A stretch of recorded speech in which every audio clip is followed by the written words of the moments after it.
عقلمند بندر۔ ایک دفعہ کا ذکر ہے کہ ملک فاران میں ایک شاعر رہا کرتا تھا۔ وہ بہت نیک دل اور خاموش طبع تھا۔ اکثر اوقات وہ سکون کی تلاش میں کسی خوبصورت باغ یا جنگل میں چلا جاتا اور وہاں شہر کے شور شرابے سے دور بیٹھ کر شاعری کرتا رہتا۔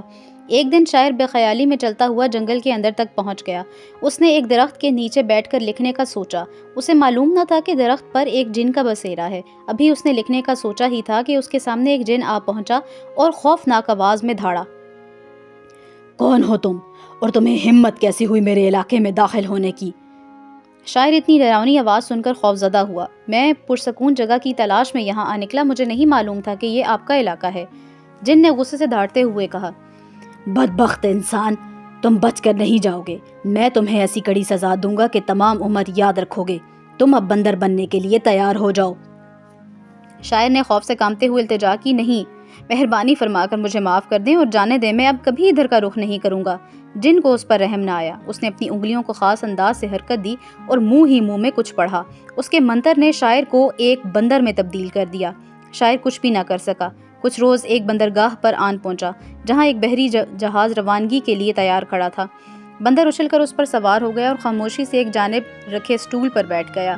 سارے مسافر دیکھ کر حیران تھے اور وہ اس کو دیکھ کر محفوظ ہو رہے تھے۔ کچھ روز سفر کے بعد جہاز بغداد پہنچ گیا۔ وہ ایک جگہ سے گزر رہا تھا کہ ایک آواز نے اس کے قدم روک لیے۔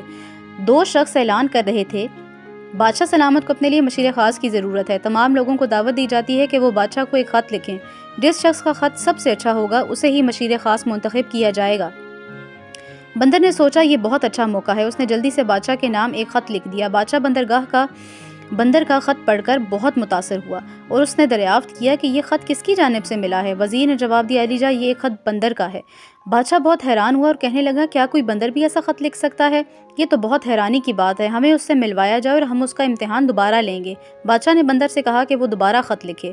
شاعر یعنی کہ بندر پہلے ہی اس موقع کے انتظار میں تھا۔ اس نے جلدی سے دوبارہ وہی خط لکھ کر بادشاہ کو دے دیا۔ بادشاہ نے خط دیکھا تو اسے اپنی آنکھوں پر یقین نہیں آ رہا تھا کہ بندر ایسا خط لکھ کیسے سکتا ہے۔ بادشاہ جو اپنی ذہانت کی وجہ سے مشہور تھا سمجھ گیا کہ کوئی معمولی بندر نہیں ہے۔ اسے تھوڑی پریشانی ہوئی۔ اس نے اپنی بیٹی کو بلایا جو اچھا خاصا جادو جانتی تھی۔ شہزادی نے آتے ہی پوچھا، ابا جان یہ کون ہے؟ اسی لیے تو میں نے تمہیں بلایا شہزادی، تم جو تھوڑا بہت جادو جانتی ہو اس کی مدد سے معلوم کرو کہ یہ کون ہے۔ یہ دیکھنے میں بظاہر بندر ہے لیکن جو خط اس نے لکھا ہے وہ کوئی عام آدمی بھی نہیں لکھ سکتا۔ مجھے کہیں نہ کہیں کوئی گڑبڑ معلوم ہو رہی ہے۔ شہزادی نے اپنا ہاتھ ہوا میں بلند کیا اور کچھ منتر پڑھنے لگی۔ بندر خاموشی سے بیٹھا تھا اور اس کے گرد تیز روشنی کا ایک ہالہ سا بن گیا تھا۔ شہزادی نے اپنا کام جاری رکھا اور مسلسل منتر پڑھتی رہی۔ پھر اس کو معلوم ہوا کہ یہ بندر نہیں ہے بلکہ اس کو جادو کے زور سے بندر بنایا گیا ہے۔ یہ تو ایک انسان ہے اور کسی جادو کے زیر اثر ہے۔ شہزادی رک کر بادشاہ کو بتانے لگی، ابو جان یہ انسان ہے اور ایک اچھا شاعر ہے، یہ ایک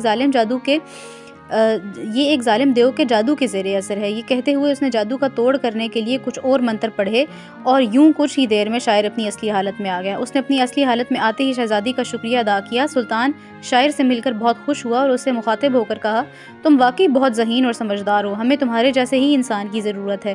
پھر اس نے اعلان کیا کہ آج سے یہ شاعر اس کا مشیر خاص ہے۔ شاعر بہت خوش ہوا اور بہت اچھے طریقے سے بادشاہ کے دربار میں بطور مشیر خدمات سر انجام دینے لگا۔